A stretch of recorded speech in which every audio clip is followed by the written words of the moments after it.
ఢిల్లీ పర్యటనలో కేంద్ర మంత్రి ధర్మేంద్ర ప్రధాన్ని కలిశారు బీఆర్ఎస్ వర్కింగ్ ప్రెసిడెంట్ కేటీఆర్.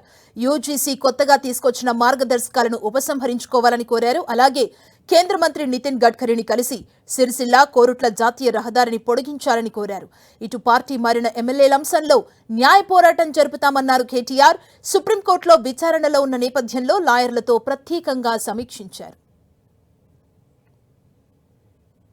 ఈ 10 మంది శాసనసభ్యులు ఎవరైతే బీఆర్ఎస్ పార్టీ నుంచి పార్టీ మారి కాంగ్రెస్ లో చేరినారో వారి అనర్హత విషయంలో కూడా సుప్రీంకోర్టు మొన్ననే నోటీసులు ఇచ్చిన విషయం మీకు తెలుసు.